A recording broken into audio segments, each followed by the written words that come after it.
So Gnostic, I was just on the phone with Amalek, and he said try to, I guess, educate him through the lens of COVID with Christianity. Oh yeah. Yeah, like Yeah, that's really what happened with Christianity's rise. It was social pressure. We look at the first couple of centuries of when Christianity existed, and no, it was not a threat. It was less than 5% of the Roman Empire was Christian. So there was little minority pockets of like freed slaves and plebs that were into Christian women and you know all types of foreigners that were into Christianity. That's kind of what attracted people to Christianity was the egalitarian purposes of it. Anyways, long story short, once it becomes a Roman imperial cult, we're talking fourth century, it's a whole different beast at that point. Now it's being forced on people as a corporate entity, if you will, where if you if you don't, it doesn't matter what you if you believe in it or not, you have no choice. Like you will not be given some senatorial power, you will not be given access to certain funding or whatever the case may be. You're not going to be a part of society if you're not Christian after the fourth century, after Theodosius. So your ancestral customs that they kept for thousands of years, the fire of Vesta lit for 1,000 years, temple of Mars, the temple of Dionysus, temple of Apollo, whatever it was, Aphrodite, sacred, her sacred stone that was sitting on the island of Paphos, for since the Bronze Age, and your ancestors, kept that little location sacred, and they lit fires in her honor and all that stuff. All that's gone now. All of your culture gone overnight. It's like, and the reason why I compare it to COVID is because 70% of the world took the COVID vaccine. And most people, even people who I know who are fairly liberal and follow the science, my sister, she's a pharmacist, even she was like, "We rushed that out," and I was not happy about that. I did not want to give people that shot, and but she had to, and so 70% of the world took the shot. But does that mean 70% of the world was on board with the shot? Well, I say the same thing about Christianity. It's like, yeah, all of a sudden you start seeing fifth, sixth, seventh, eighth, ninth century in the Middle Ages, you see a whole pagan world flip into a Christian world. But then you look at the primary sources of the time period, and actually you find a lot of people rebelling against the takeover of Christianity. I got a source from the middle of the fourth century. I showed it to Amalek recently, where there is this one guy who was saying that you would get in trouble for looking up at the stars at night because they would say, "Oh, you're doing astrology. That's pagan." That's literally a primary source. There's other sources from the later eighth, ninth century that says that people who were engaging in frivolous laughter while producing wine were doing the rites of Dionysus, so that's pagan too, so they should be arrested.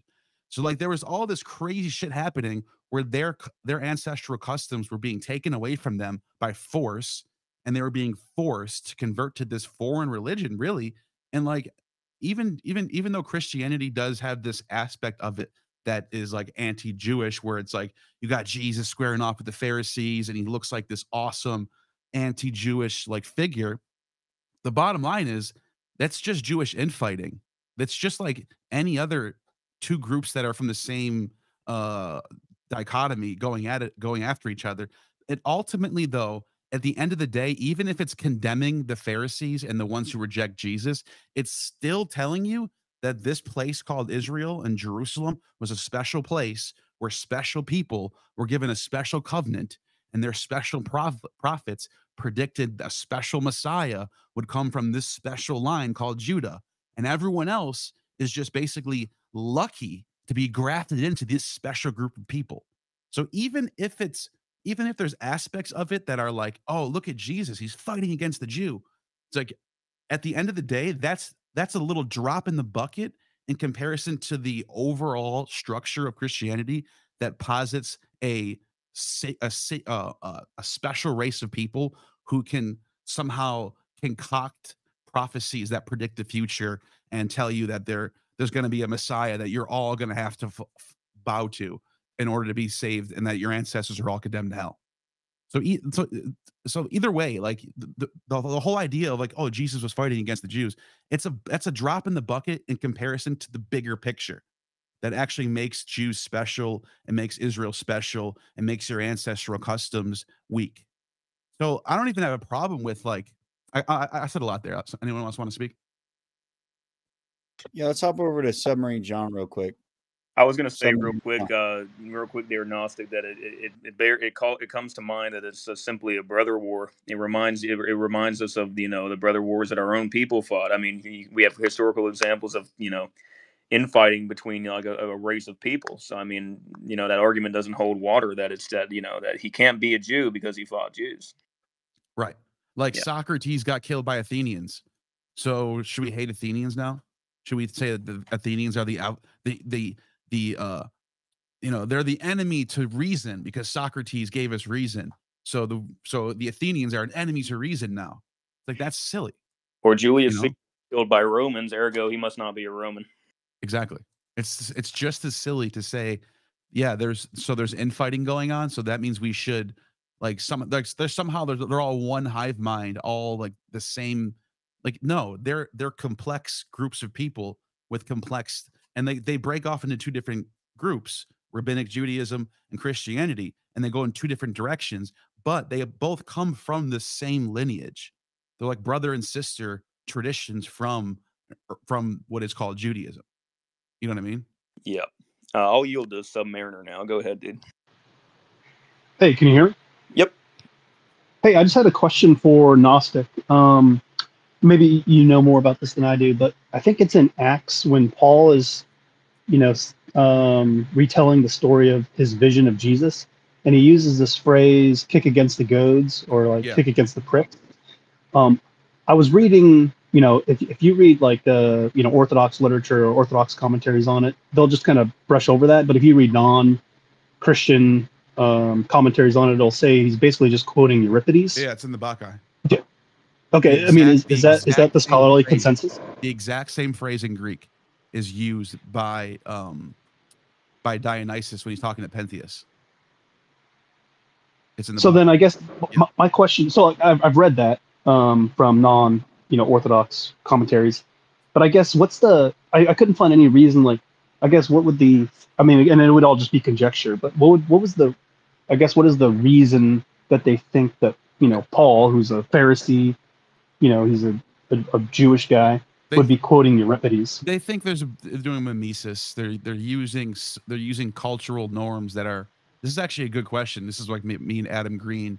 This is where me and him agree on, was that the Gospels are employing like they're employing big or like literary devices that try to like get the ear of the Greco-Roman person to go, oh yeah, that sounds like us. So like in that particular case, you have Paul using a phrase that's from one of their famous plays, Euripides Bacchae, that everyone's familiar with this play. Everyone knows this play. And you have Paul using language like that. And and to them, it's like, oh, Paul's like us. Paul's like another philosopher. He's like another, yeah, man, this is great. It sounds very relatable. It sounds very it's like they're targeting a Greco-Roman audience with that type of language, with that type of rhetoric. Does that make sense? So this is like his whole, to a Gentile become a Gentile, to a Jew I'm a Jew kind of thing. He literally tells you that. He literally says, Yeah, right. Yeah, he literally says, This is to the Jews, I act like a Jew to win them over. And then to the Gentiles, I act like a Gentile to win them over. Like, why would you read that? How can people read that epistle and go, yeah, I trust this guy. Let's follow this guy. Yeah, and I guess one other thing, this is something I was reading because I like to research. Actually, just one thing real quick. I watched your video on, I think it was the parallels between Jesus and who was the pre-Stoic dude who lived in a barrel? What's his name? Diogenes. Yeah. I thought that was a cool video, by the way. But the question I have is, so like you read in, I think it's in Matthew, maybe Jesus is talking to the apostles and he's like, hey, if you see someone in a wild place or in a wilderness, don't listen to him. And then I was just thinking, like I was rereading Acts, and sure enough, Paul has this vision on the road to, I think, Damascus. Yeah. Like, I guess, are there any scholars that kind of, I don't know, point this out, right? Like Jesus, again, I mean, I know the pulse on this room is that it's all bullshit, but from like people who are operating within the paradigm, do they find it odd that, you know, in the Gospels, Jesus is saying, hey, you know, don't, if you hear someone, you know, getting revelation from me in a wilderness, and then sure enough, Paul, who had no connection to Jesus, later claims to have revelation from Jesus in like a wilderness or in a, you know, yeah, that's crazy, remote right? place. There's a lot of weird. Is there any literature on that? Well, you reminded me. There's Nina Livesey wrote a book recently that I just finished reading. She doesn't even think Paul existed, and this is What was the name? Sorry, what was the name? Nina Livesey, and the book is called. Hold on one second. It's called the Letters of Paul in their Roman literary context. So it's peer reviewed through Cambridge. Like this is like no joke. This is scholarly, and this girl, Nina, she's a professor of Pauline studies. Like this isn't like her just like jumping into something she doesn't know. This is what she's been studying her whole career. And she's finally come to the conclusion that she doesn't even think Paul existed. She thinks that Paul is a literary character, and that his epistles were, because there's a genre in Platonism and Pythagoreanism of fake epistles, like Seneca. There's the epistles of Seneca. They're not real. They're fake epistles, but like they're packed with philosophy, and that's what she thinks Paul's letters are doing. That they're theological treatises that are supposed to be read out in churches, but they're not real. And Paul, whose name is actually Saul, was on the road to Damascus chasing down the followers of Jesus, right? And then he gets a vision, and then he repents and becomes a follower. Well, guess what? In the Old Testament, Saul, King Saul, same name, also from the tribe of Benjamin. You can't make this up. Saul in the New Testament says, I'm a Benjaminite, right? He tells us that. That's what the text says. King Saul in the Old Testament, from Kings and Chronicles, he's from the tribe of Benjamin, and guess what he's doing? He's chasing around David in the story. David's called the Messiah, the anointed one of God, and he's chasing David around, and then David touches him from behind, and he turns around and repents and says he's sorry. And then that's right before Saul dies. Saul dies repenting that he ever was against David's cause, and he realizes that David is the chosen anointed king and that he's not. So Nina points out, look, this is such a coincidence how in the New Testament you have a guy named Saul who's from the same tribe, Benjamin, chasing around the Messiah and then repents. In the Old Testament, you have another guy named Saul chasing around the Lord's anointed one and then repents. She's like, for those two things to happen in both Old and New Testament, that's crazy. So she thinks that this is all just made up. And so far, this is just like fresh stuff. This is brand new scholarship. So I don't know how much she's convincing a lot of people. I'm somewhat convinced by what she says. I think at the very least, a lot of this shit is made up, even if there was a guy named Paul. Oh, that's fascinating. And then I guess, well, actually, I was going to ask another question, but there's someone else who had their hand up, so I'll let them go. Wotan and Green Eye. But I have you want to go first? You want me? I mean, it kind of pertains to what we're talking about. Yeah, same with mine, but you can go ahead if you want. Yeah, you go, Wotan. You had your hand up first. Just to add on to that, a lot of Christians come in here like last night and say, well, God, got rid of the covenant with his chosen people. But even Paul is asked in Romans, and like Romans 11, I asked then, did God reject his people? And he says, by no means, I'm an Israelite myself, a descendant of Abraham from the tribe of Judah.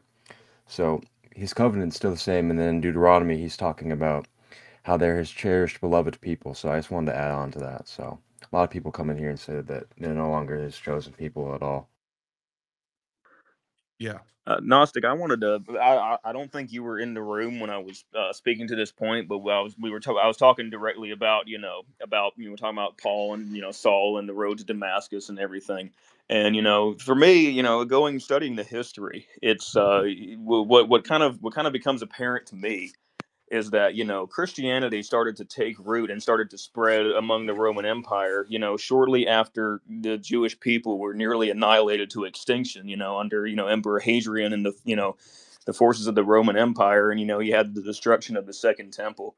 I'm, and we didn't see the majority of, the Christian writings, the Gospels and such, until long after Jesus supposedly lived, and coming up around the time after the destruction of the Second Temple. So I'm kind of theorizing based off, I don't have a lot of the evidence down, but that in response to this near annihilation of the Jewish people, that the Christian religion was kind of concocted as like a kind of new strategy to kind of like subvert Rome from within.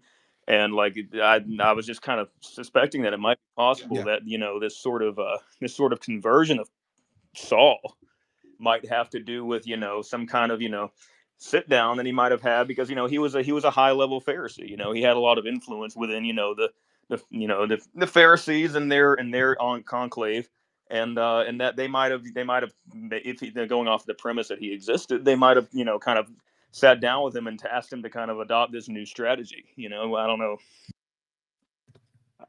Yeah, like it's because like once the temple's destroyed, all of a sudden Christianity makes perfect sense, because you have a religion that's still comes out of the Jewish tradition, still comes out of the tradition of the prophets and Genesis and Psalms and Proverbs and all that stuff. But what it's doing is it's restructured now to no longer focus on one area or one temple, but more of a global spread.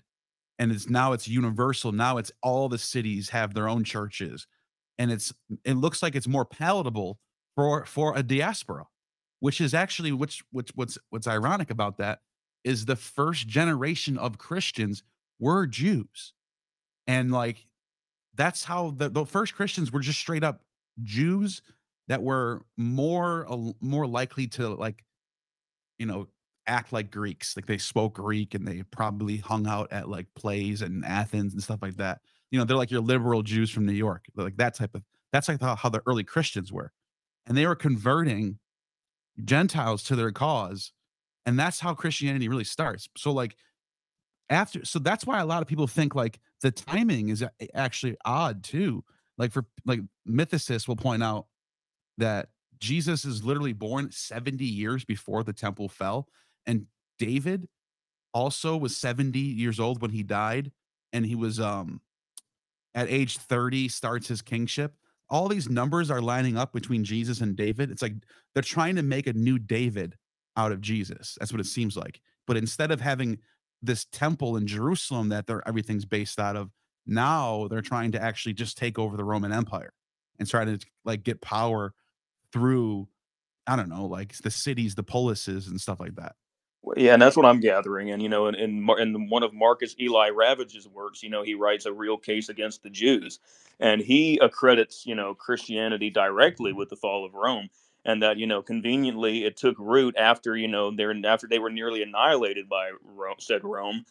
And it just seems to me that if this was an accident, I'm gathering that this wasn't an accident, that this was that this was a devised plan. Because if this was just a coincidence that that this religion was like being spread among Jews and it like accidentally caught fire among Gentiles, then it's like it's their most successful accident in history. Yeah. Yeah, and they're not trying to hide the fact that they want to evangelize and spread and become more powerful.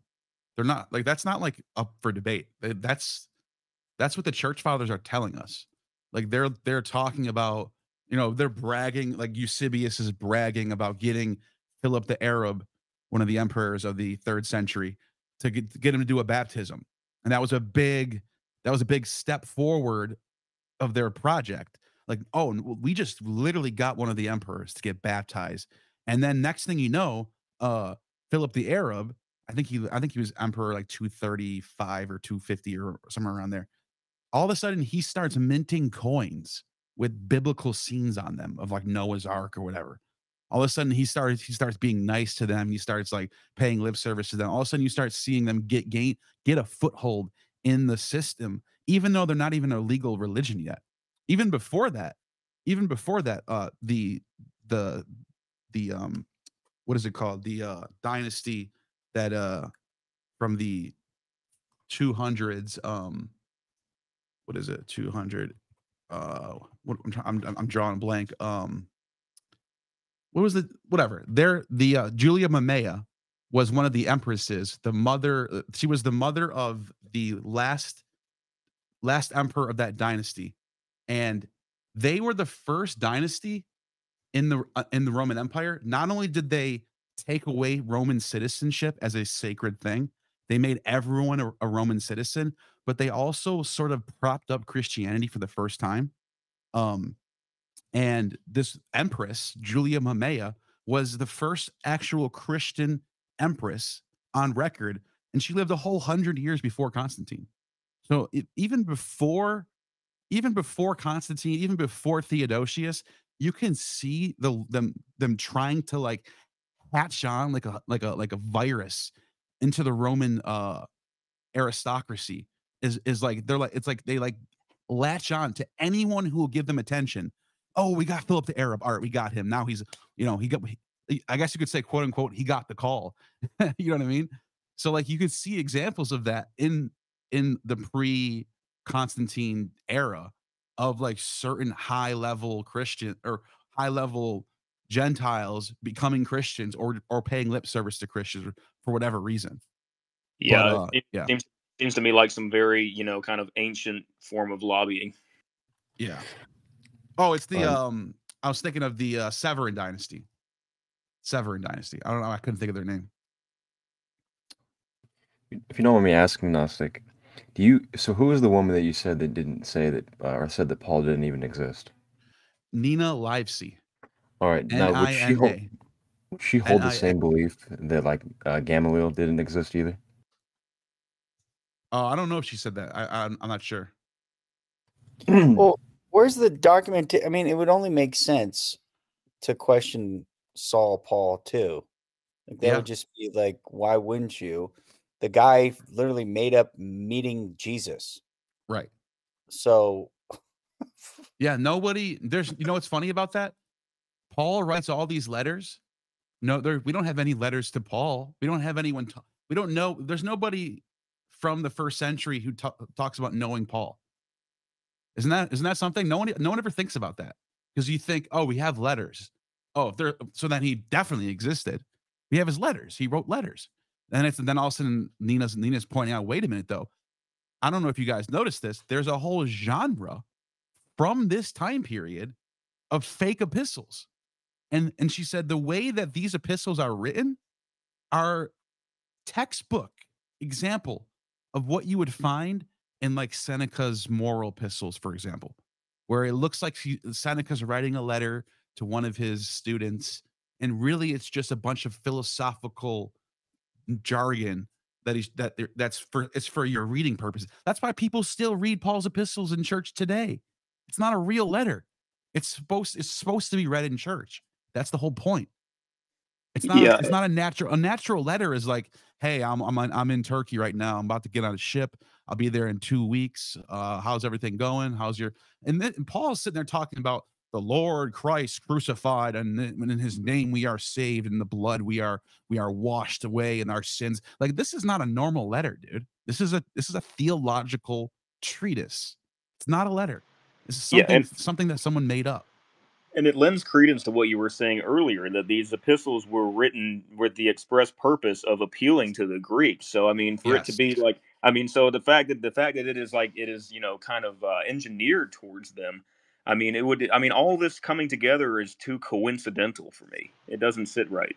Yeah, like one of the biggest themes in Paul's epistles to the Romans is like, oh, all that law stuff that you guys hate about the Jews, don't even worry about it. You don't even have to do it all. You don't even have to get circumcised if you really don't want to. Just make sure you're on our side. Like, just be with just align with us. Like, that's all. Just give us your 1/10 of your money. Just like fun, that's all. And on that Paul's note, whole message. Hey, real quick, I'm gonna be bringing up the guests, so Wotan, hold off on that. Green-eyed, hold off on that. We got Jake in here, and I was thinking this is going to be an awesome conversation with him and Gnostic, just to kind of see what's going on, because Gnostic, you kind of stumbled in upon this like hoax thing too, right? And like, you were a Christian at one point, right? Oh yeah. Oh, for a long time. I was going to church twice a week. First one there with the key and everything. Okay. So yeah, I don't know if this is Jake's, like, how many spaces he's been in here. But yeah, we're kind of talking about the historicity of Jesus, and now the question is Saul. So I don't know if Jake knows, like, most Christians, like, I didn't know that Saul changed his name to Paul and that he wrote, 2/3 of the New Testament. And so now what's under investigation, for those who don't know, Saul allegedly met Jesus, but he never met Jesus in the flesh, right? Gnostic? Right. Okay. Yeah, he never met him. So he wrote this entire New Testament without even meeting Jesus. He spoke to, He just met him in a vision. That's it. he met him in a vision. So, Jake, welcome. Good to see you, man. Jake might be new with you got to hit like unmute and then boom, you're right in. What's up, Jake? He's new to this. He's a little bit boomer tech on the space. So how do we how do we get him to do the unmute button? There's like an unmute button in the bottom left, and it'll just tell you. It'll say you're muted. It'll say mic is off. You just tap. Okay. Now can you guys hear me? Yeah, loud and clear, man. Yeah, I'm a boomer to space. The second time I've been on them, I never do them. So. Can snap a dude's spine, can't unmute a mic. Yeah, right. I said, "Fuck it, I'll try out of space." So Gnostic is a big brain guy, super duper smart, and he was a Christian at one point I'm too. a dummy. And Gnostic, you kind of want to like go back and forth with Jake for a little bit, like where you're at, like the passion of like kind of talking about this subject. Yeah, I mean, I've been like really digging into this subject for like more than a decade now. Doing it as I started doing it on YouTube now for like over 5 years now. And I guess where I'm at is like I started to realize that like Christianity, the origins of Christianity and how it rose up and became like the central culture of our Western civilization is not exactly what we're told through tradition. And I think there's a lot more co-opting of traditions that were already there, for example, like Platonism, Pythagoreanism, Orphism, stuff like that, like the morality aspect. Like we're told that, the pagans were basically like a bunch of orgiastic Savages, whatever. Savages that were doing cannibals, and then Christians came along and civilized us. And then you look at history and you find out it's actually not even close to that. In fact, most of the human sacrifice stuff was actually going on in Judea, believe it or not. But not surprising. Yeah, that's just like some of the stuff I look into and finding out like, okay, even if Jesus existed, like I'm on the fence about if he exists or not. I actually lean towards there being a guy. Adam Green thinks he didn't exist at all.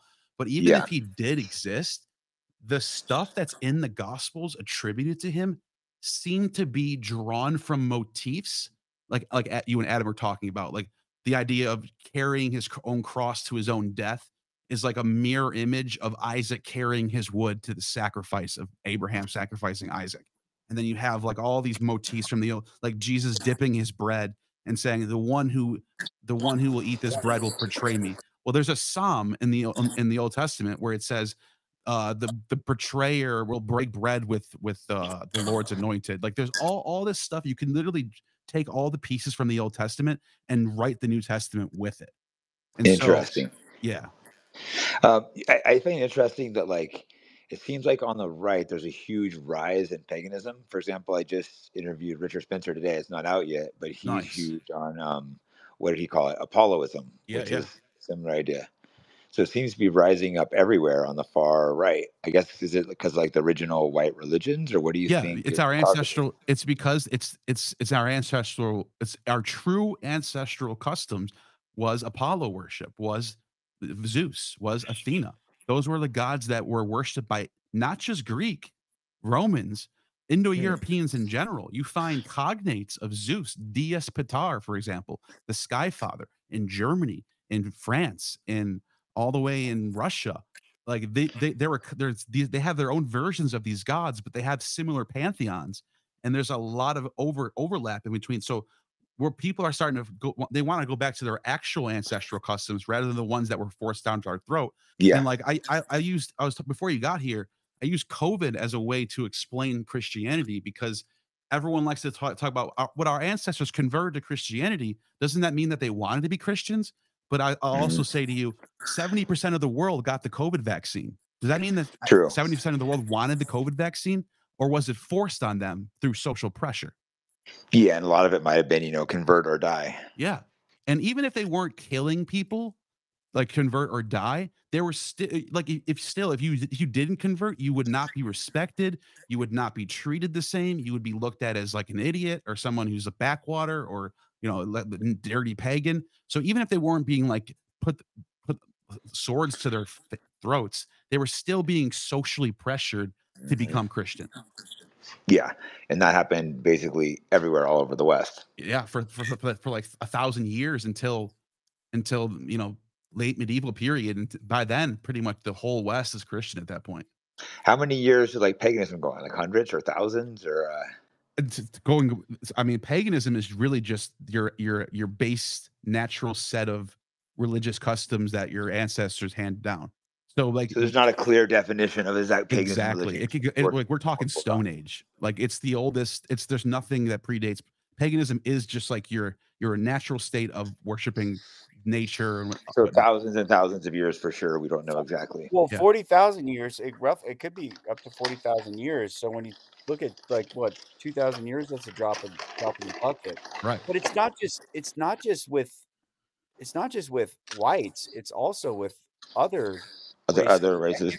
Weren't other races practicing? Yeah, like Africa had their whole Yoruba thing going on. They should go. They shouldn't be Christians either. If I was a Sudanese black person, I would be wanting to go back to my ancestral religion. I wouldn't want to be some cucked religion of someone else. You know what I mean? So what's like the realistic goal, right? I know a lot of these pagans are super anti-Christian, but it's like Christianity is so indoctrined in a lot of Americans. So what's the move to take it out without causing like massive infighting? Or I guess it's not really possible. I think right now people just need to know the history. And if people can learn the history, like the true history, and find out like, wait a minute, for example, only less than 5% of the Roman Empire was Christian for the first 3 centuries of its existence. Then in the 4th century, it goes from 5% to more than half the empire because of the Roman aristocracy pushing it on people. So if people learn that fact, they're going to go, wait a minute, my ancestors didn't want to convert. Wait, so that does that mean I have a choice now to correct the past or correct the wrongs that were done to my ancestors? Maybe if people understood they have a choice, that could get the tables turned, I think. Yeah, paganism has been so vilified. People think like the blue-haired liberal, and I've been meeting so many like white nationalist men that are pagans in the past year, and that's just been completely fascinating to me. I want to make a little like mini low-budget documentary on it, try to figure out like what this rise is, like what is it. It's such an interesting story. Yeah. And Neil's a big brain. Neil, how big is your? Sorry to flex the YouTube channel, but Neil's just not some like just random dude. Like, nice. How big is that YouTube channel that you got going? Yeah, my channel's got like 230,000 subs. Oh, nice. Why don't we either HT connect or I'll DM you or something, because I have some questions on some of this paganism stuff. Definitely. I'm trying to do a little research on it. Definitely, Jay. Definitely. So I'll just DM you, or if HT has your number, whatever, I'll get it from him. Yo, guys, can I interject real quick? I got something real quick for Jake. Yeah, let's go. What's up, Jake? I saw the clip of you and Leonardo the other day, and you talked about Jesus flipping the tables on the temple. Yeah. And I know you're a vegetarian or vegan, so you interviewed that Christspiracy guy, and he talked a lot about that as well. Yeah. I just wanted to share. It really seems like that's a mythical story, because when they detail the account, they have all this scripture being referenced. So like it says, Jesus says that my house will be called a house of prayer for all nations. And that's just a quote from the Old Testament. And then he says that this house which bears my name become a den of robbers. So he calls it a den of robbers. Yeah. Jesus didn't exist and actually call the Jews in the temple a den of robbers. This is a story based on that prophecy from Jeremiah. Yeah. And you know what's crazy about that is the Old Testament is constantly doing this sort of self-hating, self-whipping. We like the Old Testament is like constantly calling the Jews what does it call them? It calls them back whatever it's called. Stiff-necked. Yeah.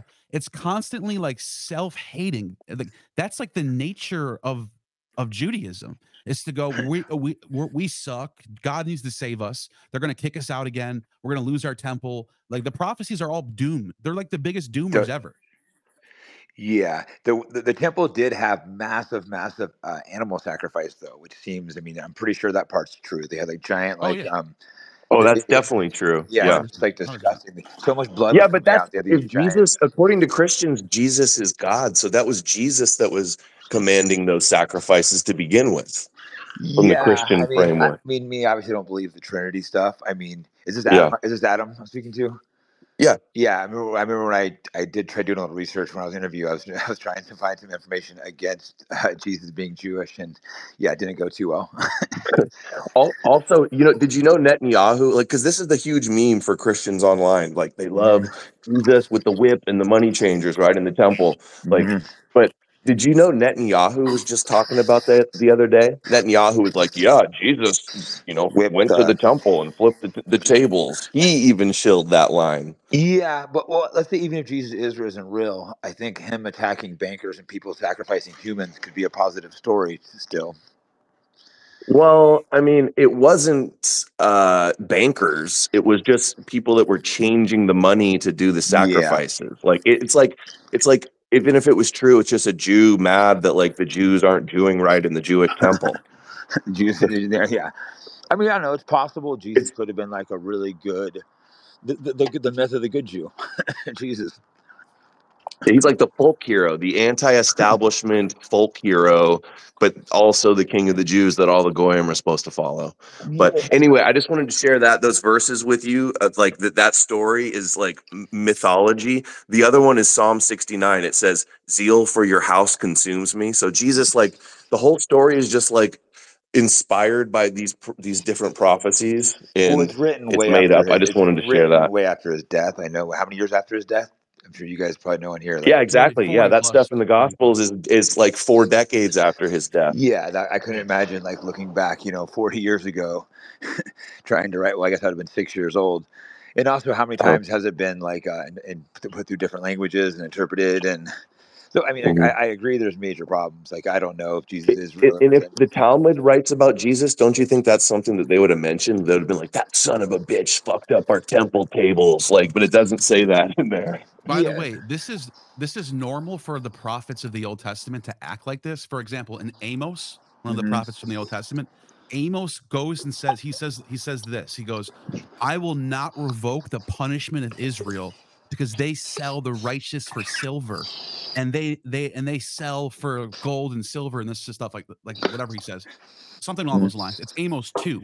And the point, the thing I'm getting across right now is that Hosea does this too, by the way. Hosea says the land of Israel commits great whoredom by forsaking the Lord. That's Hosea 1:2. Isaiah is like this too. And they're constantly talking shit against their fellow Jews for not being righteous enough. So for Jesus to go around doing this is like it's like a dime of dozen for Jewish people in the first century. They're all doing this. They're all fighting each other and acting like I'm the greatest and you're not. That's like what Jews they were doing. sounds very Jewish. Exactly. It's like they're out doing Like each Ben other. Shapiro hating on some leftist Jew. Yeah, I gotta right. get in here real quick because there's one thing that I noticed on the Leonardo thing, and Jake, like natural instinct, you're like, if someone kills one of my family members, I'm not going to forgive them. Fuck no. Right? But as a Christian, and this is the mix up that we're getting, where it's like, oh, this is subversion. This is Christianity being subverted. Well, this passage in the Bible, right? Luke 17, it instructs you to love and pray for your enemies and to forgive them. So that's what we're trying to get there is like it's not the Schofield, it's Christianity. Christianity is the subversion where we can never actually get vengeance because it's for the Lord, right? And we can't really, do anything about our enemies. We're supposed to love them and pray for them. So that's, I think, the misnomer that we're finding here, where it's like, well, it's Judeo Christianity. It's like, Well, yeah, it is Judeo because it started off with Jews. And you're never going to be able to get rid of that. That's the history. Unfortunately, there's some truth there. I feel like you could maybe try to do a weird version, like my podcast manager ever a version of Christianity that cuts the Judaism out. Maybe it's not real, but I don't know. Maybe it could be beneficial anyways to be like, no, Jesus isn't a Jew. I don't know the answer because people, I just feel like they're so ingrained with Christianity. It's such a hard sell to convince them otherwise. They automatically just get angry and.